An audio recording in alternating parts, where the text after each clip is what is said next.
Hey, Dave Melinda here, Positive Polarity Podcast. Hope things are going awesome for you. Each week, I try and find somebody that can add value to our lives and add value to our business. And this week is no exception. I want to kind of unpack this from a different perspective today, though, because we have all probably used the word pivot in our business in the last couple of years. And I really, I know somebody that really understands and lives that. So we are going to unpack that today and a bunch of other things. I'm honored to be hanging out with Bill Elliott, the president and CEO of Wisconsin Hotel and Lodging Association. How are you? Doing great, thank you. How are you? I'm good. I gotta believe that, oh my gosh, Bill, you guys had to pivot more than any other industry that I could imagine. So fill us in. So you're in charge of this hotel and lodging association. Your members are hotels primarily. Is that correct? Yeah, hotels, motels, resorts, bed and breakfast, even some of those cabins on the lake up north that you go to during the summer. They're very active members of ours as well. So anybody that's a licensed lodging facility in Wisconsin can be a member of ours. Gotcha. And so they obviously in the last couple of years have had to do an immense amount of pivoting. And, when I was looking at pivoting, I wrote some things down, try something new, get creative, new and different direction. I mean, these are words that a lot of companies probably prior to this were not necessarily really excited to do. I've been doing it this way for 20 years, Bill. I'm going to keep doing it this way for another 20 years, right?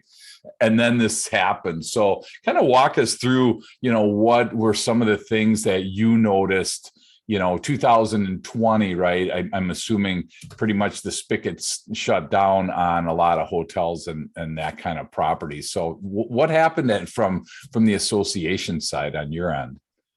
Sure. Well, let me start by saying I joined the association in the middle of all that. So good idea.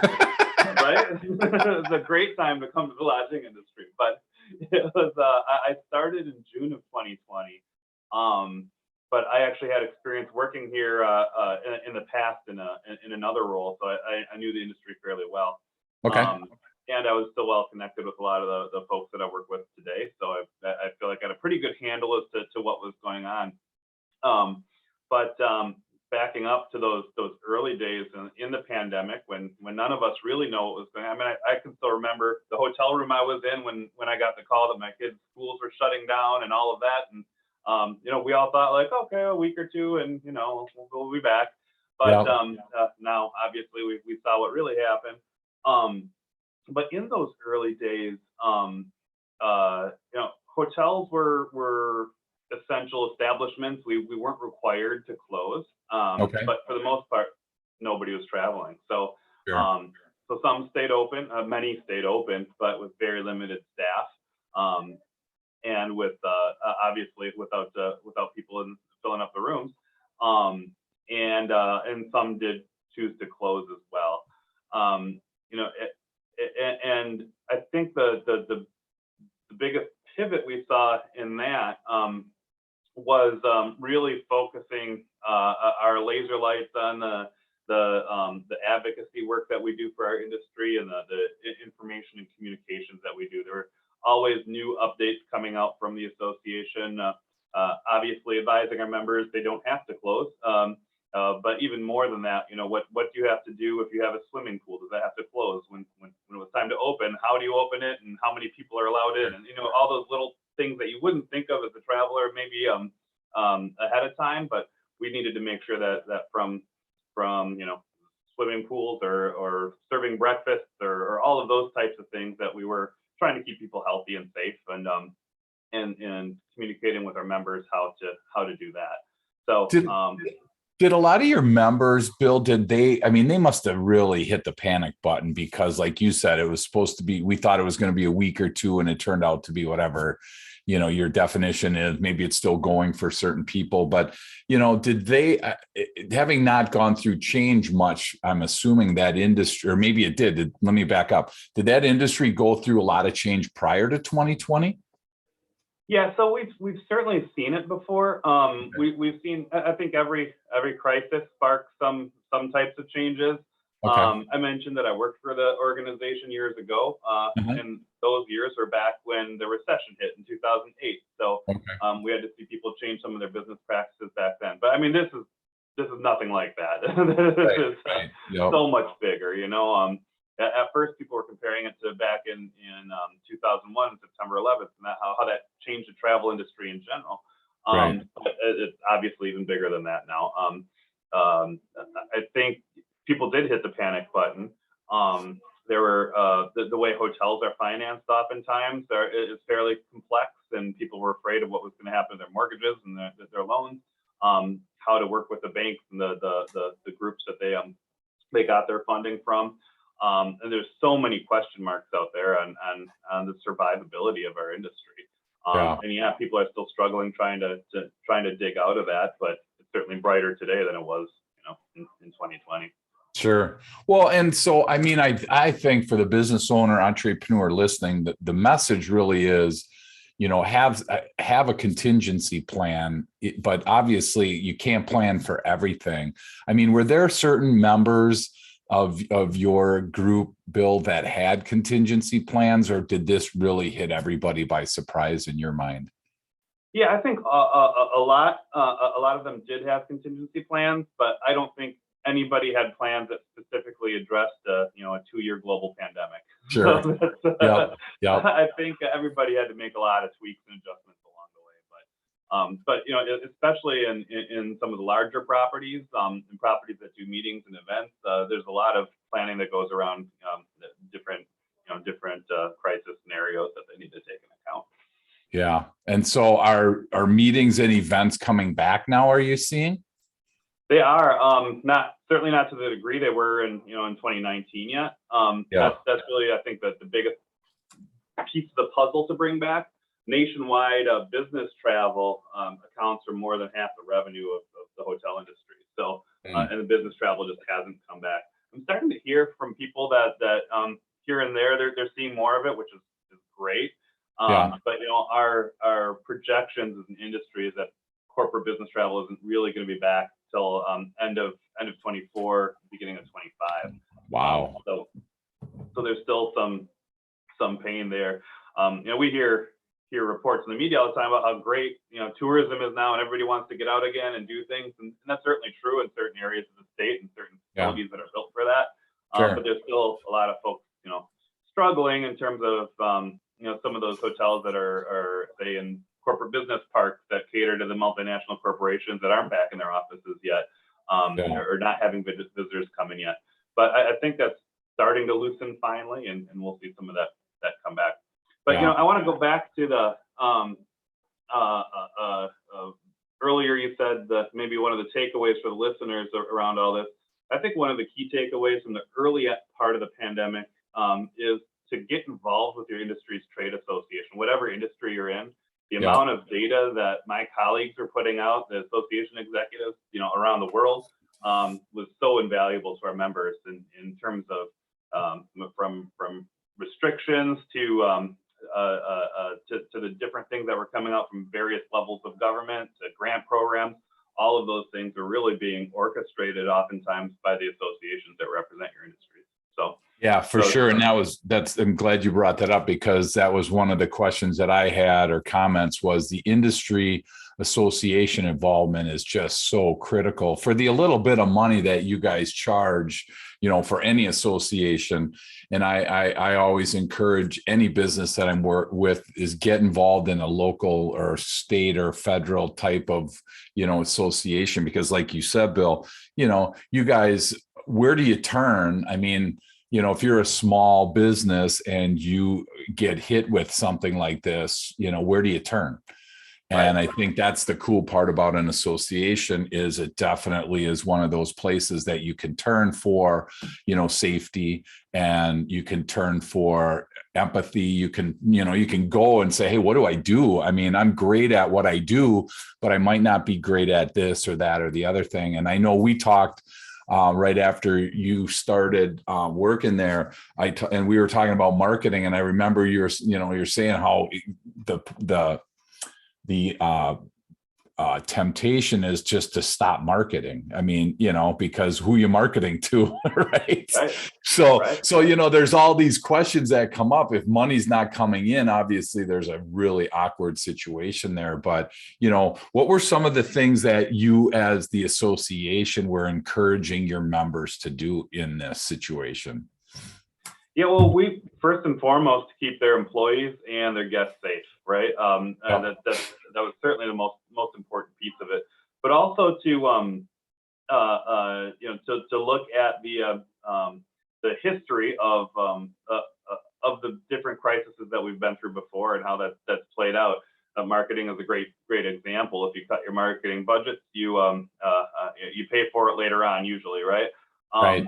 But we also encouraged our folks to be in touch with their elected officials, to let them know what they were going through. It was so important for the work that we do in advocating for them. And by getting our hoteliers to speak out and talk about the struggles they were going through, we were able to get a major grant program through the governor's office. And at the local level, we were helping with I'd say how reasonable the restrictions would be for groups and meetings coming back, and the social distancing and all those safety protocols. Sure.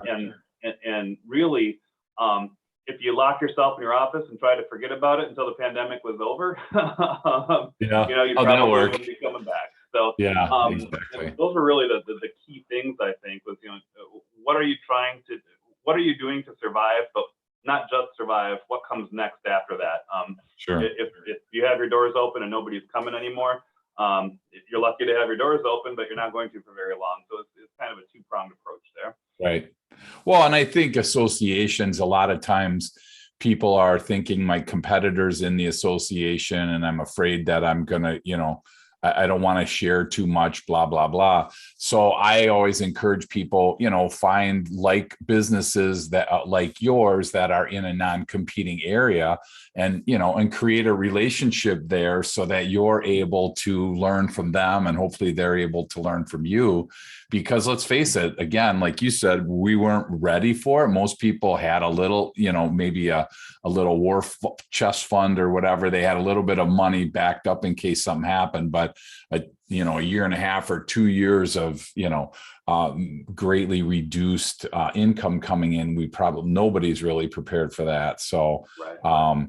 And that's what I think was so cool about the association. You guys did shift, and I was, watching some of the things that you guys were doing, and, who would have ever have thought, Bill, that it would be imperative for a hotel owner to know who his local official is, or, understand that you can go to the Capitol and you can talk to the people that you voted for, and I mean, in our day-to-day, that just never really comes up. Maybe once a year you go to the Capitol as a Capitol Day and you do your due diligence and you kind of go about your life. So did you notice that government officials were pretty open to what you guys were going through?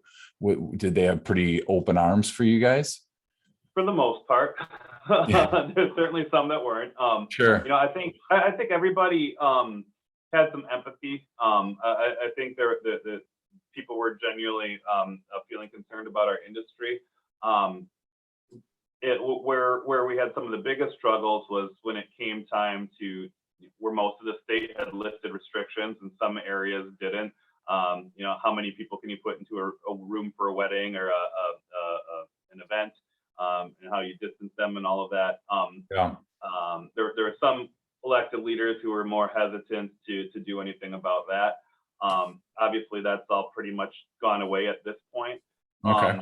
But I do think talking to our local nonpartisan officials to both parties in the state capitol, I think there was a lot of empathy for our industry, and we saw a lot of that with Wisconsin being one of the first states to get some relief to the tourism industry through the grant process. So, were you guys involved actively in that piece then as well? Oh, big time.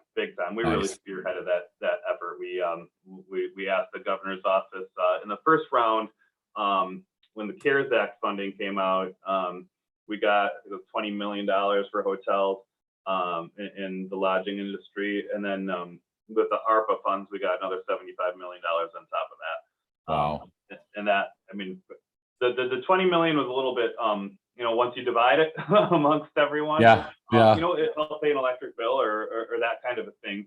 But when it came to that $75 million, I got a lot of feedback from members on how much that helped them, in those times. So Sure. again, that wouldn't have happened without an association. So that kind of goes back to my point. Anybody on this call right now, those are the types of things that associations are really out there fighting for.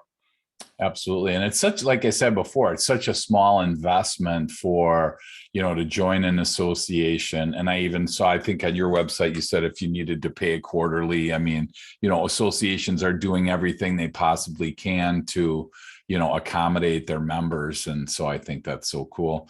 I think about it as we flip the discussion here a little bit. I think about membership growth. I saw that, that's really, you're big on that. I know that, we've talked about that in the past, you and I know that you're big on that. And I think for the entrepreneur listening, that really equals customer growth, because that's really what, members are for Bill's association is, it's the same as us getting a customer. So do you then help the members, or do you take your expertise and try and help them, your members with their growth as well? Is that something that your association tends to do for people? Sure, in some ways, for sure. I'd say it's probably not our main focus as an organization, other than we run some advertising and marketing programs for our members, but we also do education at our annual conferences and sometimes webinars and whatnot. Like I said, we don't do like a full track at our conferences on it, but there's almost always some type of sessions or programming in our education in terms of the current trends in social media, or maybe it's insights into what's happening in the meetings and conventions industry and sales industry and things like that. So we certainly are looking at growth, but it's much broader than just business growth. It's protection, it's advocacy, it's making sure that our members have the resources they need to operate their business.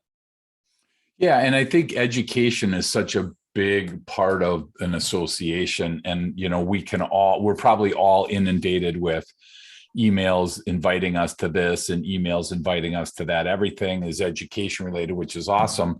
I really think that when you have an association hone in on your particular, industry, that it's just so much more successful.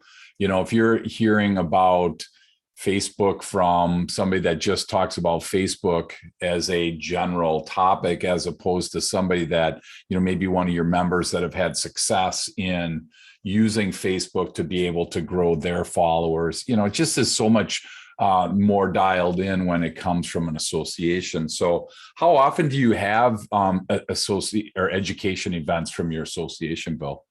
Well, we do an annual conference every year, and then we'll do one-off things as kind of on an as-needed basis. Usually that's more around regulatory things. Gotcha.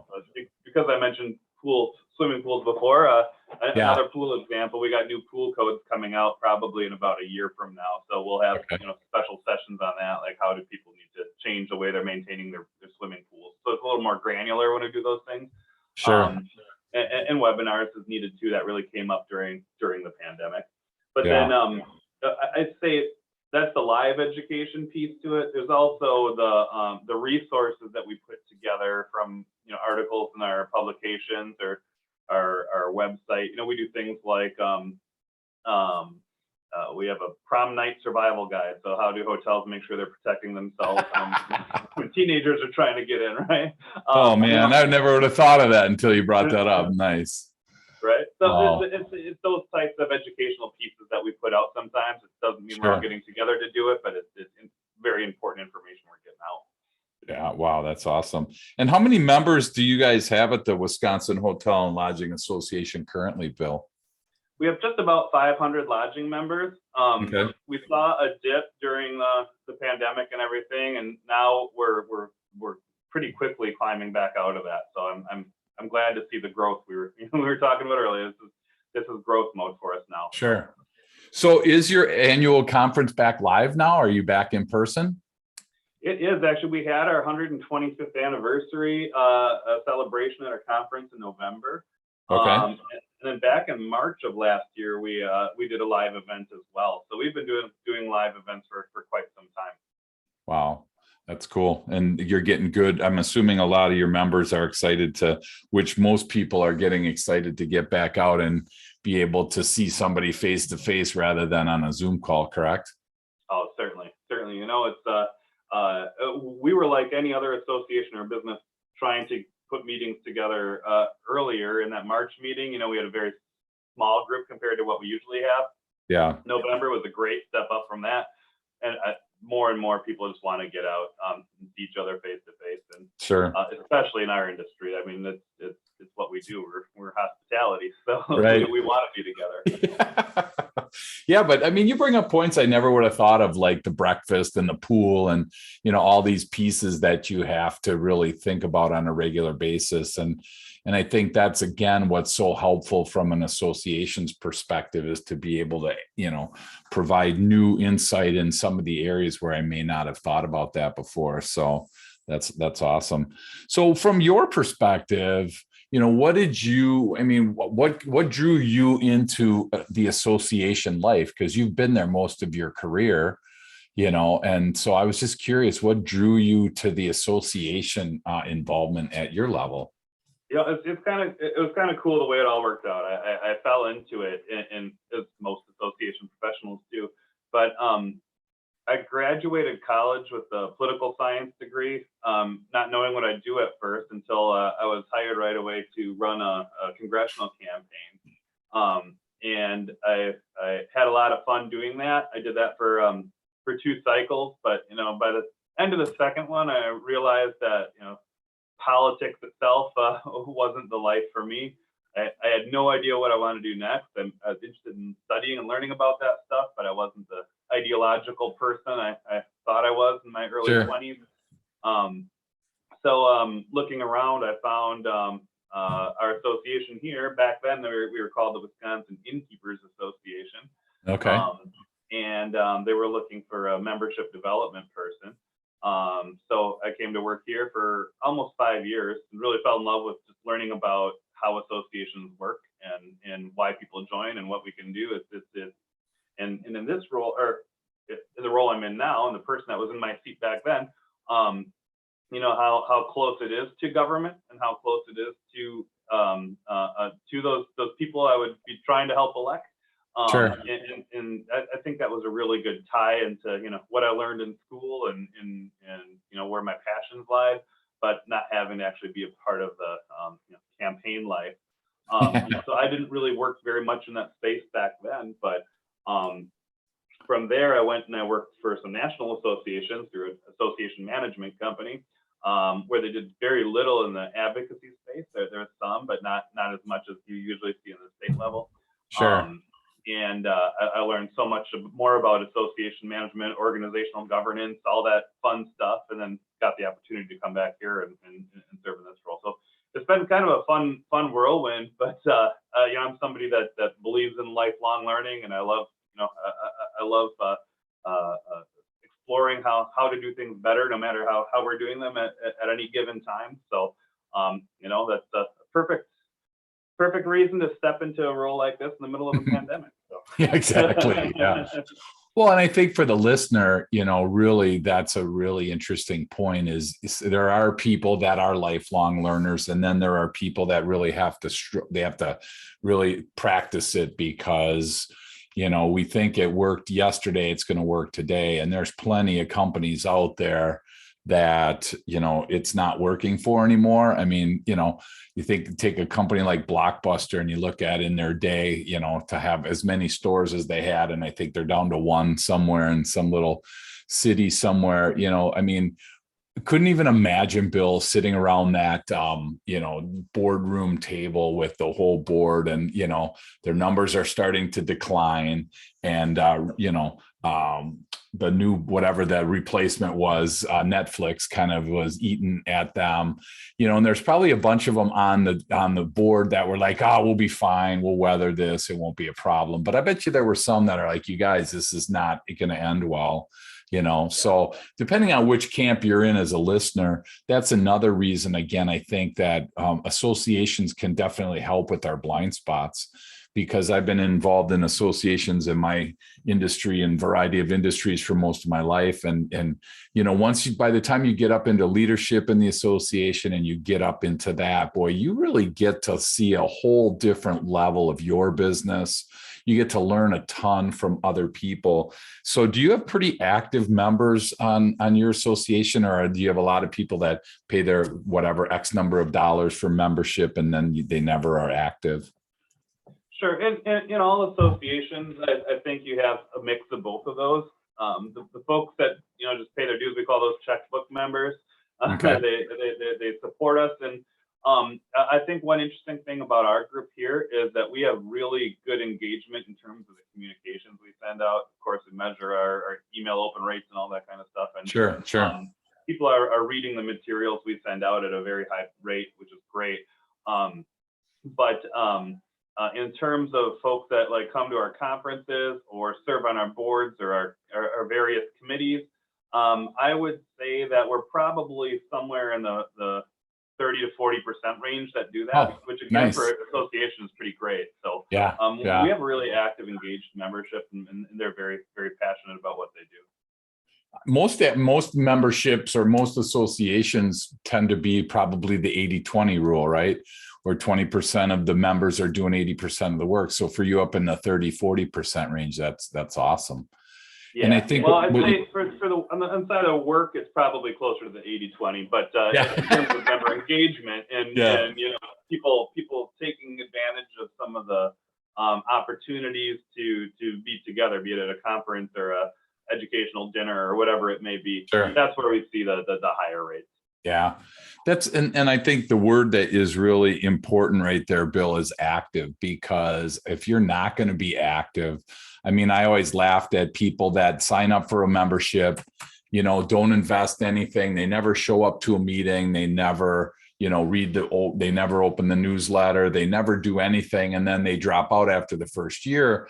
And, back when I was involved either in a membership retention or whatever, you'd get on the phone with those people and you're like, so just curious, how come you dropping out? Why are you not renewing your membership? And they're like, oh, I didn't get anything out of it, And it's like, well, I look and see that you never attended a meeting. You never opened an email from us. I mean, what were you?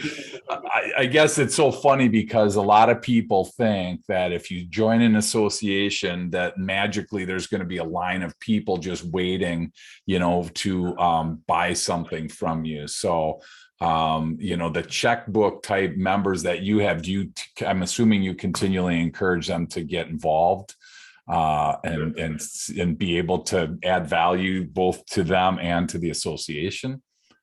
Yeah, and we try to find ways to reach out to them. I think, and that's one of the areas we need to continue to focus on, because we haven't cracked that nugget. But if you're not opening your emails, if you're not coming to the conferences, how do we get you the information that you do need to know?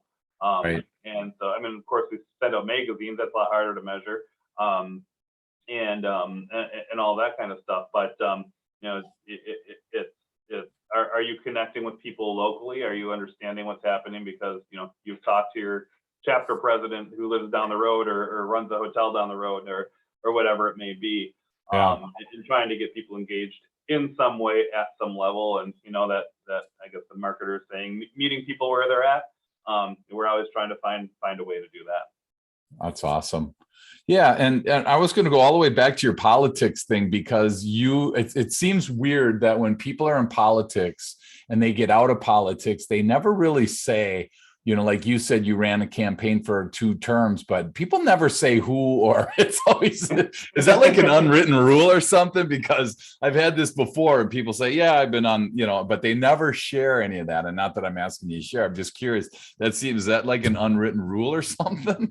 Yeah, no, I think it's more the umbrella thing, especially, or the big umbrella thing, especially in what we do, or big tent, I should say. in what we do for a living. Like, it doesn't matter what party I am or I was. It's all about when you're sitting in this seat, or if you're sitting in our contract lobbyist seat, or whoever it is, your job is to advocate for your industry. And it's not about Bill Elliott, or it's not about whoever is in the seat. It's about what you're doing and how you're helping the industry. So I think people are usually cautious about that. That's cool. Well, and I think that the Hotel and Lodging Association, at least here in Wisconsin, it's huge. I mean, this is a big ticket item. I don't know, is this pretty typical throughout the country that the hotel and lodging is a vital part of every state economy? Yeah, well, Wisconsin certainly is ahead of the pack on that. I mean, we are a huge contributor to Wisconsin's economy. But it is a large industry, and I think oftentimes people don't realize how big we are, no matter what part of the country you're in. We have, and I can't remember the number off the top of my head, but we have a very big group of states that have associations like ours, and the people who are in my seats, we're actually all in association together. Because there's an association for everything. There's an association for hotel associations, right? Nice. And we get to learn from each other. They're talking about lifelong learning. We get to learn from each other what's going on in different states and how people are approaching the different challenges they have. Sure. But in Wisconsin, tourism is just such a big part of what we do. And that's why we have our own Department of Tourism within the state government, and why our association is as big as it is. That's awesome. So as we land today, Bill, I'm just curious, from your knowledge standpoint, for a business owner, entrepreneur listening today, based on your, how you've helped companies grow, on how you've helped memberships grow, growth is a big, important part of a lot of companies, obviously, whether you're growing your team, whether you're growing your sales, your revenue, whatever. So what would your tip of the week be for anybody listening, from your perspective on growth? Make a strategic plan and stick to it. So, I know growth is just a part of that, but I don't think you can run a business long term anyway without having some type of a plan. And when I say stick to it, that doesn't mean you have to be rigid with it. It can change along the way, but use it as your guidepost and make sure you're getting where you want to go in the end. Otherwise, it's really easy just to flap around in the wind and hope you land where you want to go. So. Yeah, hope is not a business strategy. I learned that early on in my life, and I know I remember when we were meeting a couple before you even took this job, and you were trying to build a sales plan. So you have been always about planning. So I that's always something that I appreciated about you. So Bill, if people want to learn more about the Wisconsin Hotel Lodging Association, they want to learn more about you, what's the best way for people to connect with you? Well, you can always feel free to connect with me on LinkedIn. I love LinkedIn and using that as a communications tool. If you want to learn about our association, visit our website, wisconsinlodging.org, and you'll see there that both for public, you can find good places to stay in Wisconsin, or you can learn about the association and what we do. It's kind of a two-pronged webpage there. Yeah, there's hundreds of places to stay. So if you end up wanting to get lost in the North Woods up north in Wisconsin, holy cow, there's a ton of places up there to go. And if they are part of the association, then they'll find that information on your website then, correct? Right. So that's awesome. Yeah. Oh, cool. Well, thank you so much. I really appreciate your insight on the pivoting piece, because I think, like I said at the onset, everybody had to pivot to some level, but I think your industry had to pivot by far the most, if not, the top 3 type of industries.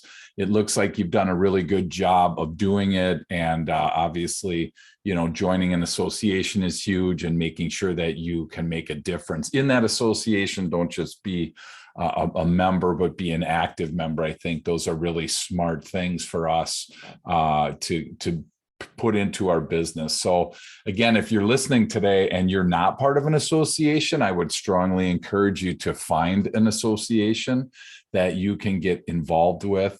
for a lot of reasons that we talked about today. So thank you, Bill, for hanging out with us. And I'm excited to watch the hotels and lodges and everything continue to open back up here in Wisconsin. And hopefully we'll continue to see moving in the right direction. Well, thanks, Dave. I appreciate the opportunity to be here. So.